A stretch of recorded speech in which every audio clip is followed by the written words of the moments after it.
स्यमंतक मणि के कारण प्रसेन, सत्राजित और शतध्वा का मारा जाना, बलदेव जी का दुर्योधन को गदा विद्या सिखाना, अक्रूर जी का श्री कृष्ण को मणि देना और श्री कृष्ण का पुनः अक्रूर को मणि लौटा देना।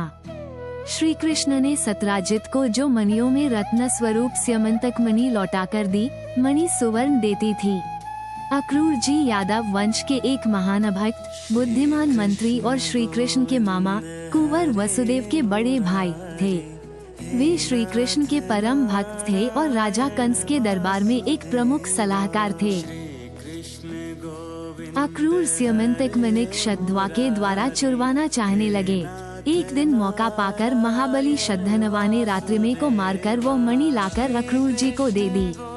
उस समय अक्रूर ने रत्न लेकर शतधनवा से प्रतिज्ञा करा ली कि आप किसी को यह न बताएं कि मणि मेरे पास है।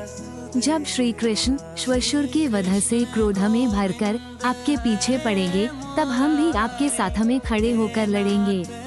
आजकल सारी द्वारका मेरे वश में है, इसमें आप कुछ संदेह न समझें। यशस्विनी सत्यभामा पिताक मारे जाने पर बड़ी दुखी हुई और रथ पर चढ़कर हस्तिनापुर को चली गई। वहां दुखिया सत्यभामा ने अपने पति से भोजवंशी शतध्वा की करतूत कह सुनाई और वे उनके पास खड़ी होकर नेत्रों से आंसू बहाने लगी। उस समय श्री कृष्ण हस्तिनापुर में थे और लाक्षागृह में भस्म हुए पांडवों की उदक क्रिया कर चुके थे। इसके उपरांत उन्होंने पांडवों का अस्थि संचयन करने का कार्य सात्यकी को सौंप दिया।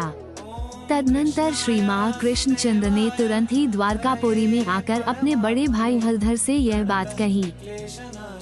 प्रभु, प्रसेन को सिंह ने मार डाला था, शतधनवा को मार डाला। अब इस मणि का उत्तराधिकार मुझे प्राप्त होता है। अब मैं उसका स्वामी हूँ। इसलिए अब आप शीघ्र ही रथ पर चढ़िए।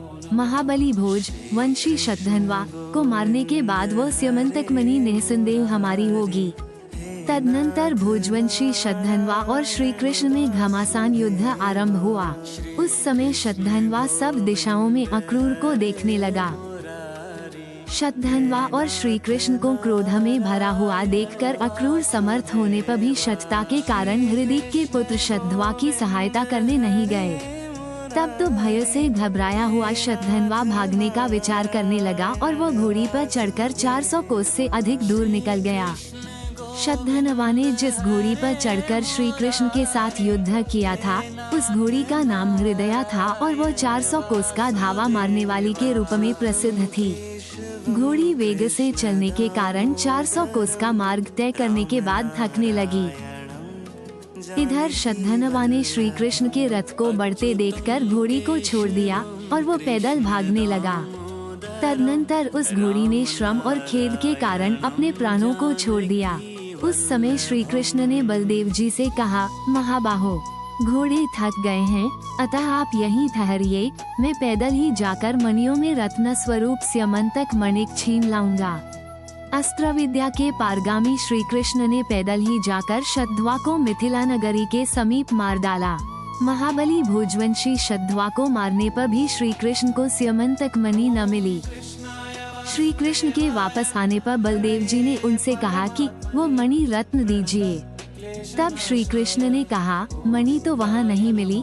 तब तो बलदेव जी ने क्रोध में भरकर बारंबार धिक्कार है, धिक्कार है कहकर श्री कृष्ण से कहा, भाई होने के कारण आपकी इस करतूत को मैं सह रहा हूँ। आपका कल्याण हो।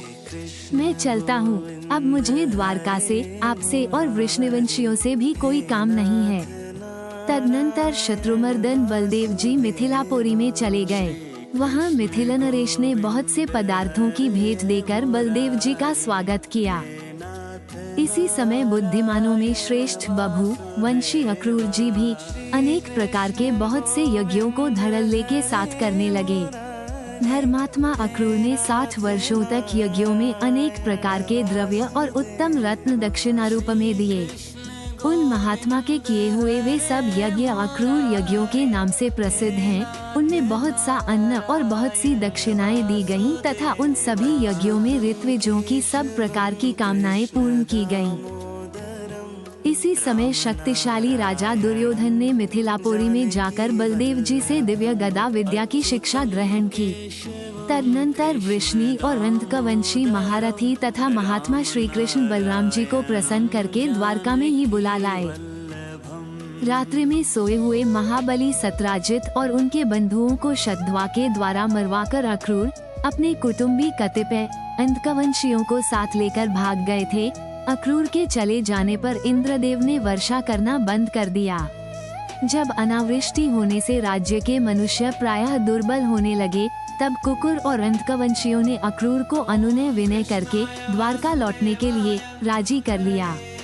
उन दानपति अक्रूर के द्वारकापुरी में वापस आते ही सहस्त्राक्ष इंद्र ने समुद्र के तटवर्ती प्रदेश पर जोरों से वर्षा करनी आरंभ कर दी। बुद्धिमान अक्रूर जी ने अपनी शीलवती बहन का, जो कुमारी थी, श्री कृष्ण के साथ उनको प्रसन्न करने के लिए विवाह कर दिया। तदनंतर जनार्दन श्री कृष्ण ने योग के द्वारा ये जानकर कि मणि अक्रूर के पास है, सभा में बैठे हुए अक्रूर से एक दिन कहा, माननीय विभो, जो मणिरत्न स्यमंतक आपके पास है, आप उसे दे दीजिए, अनार्यता का व्यवहार न कीजिए।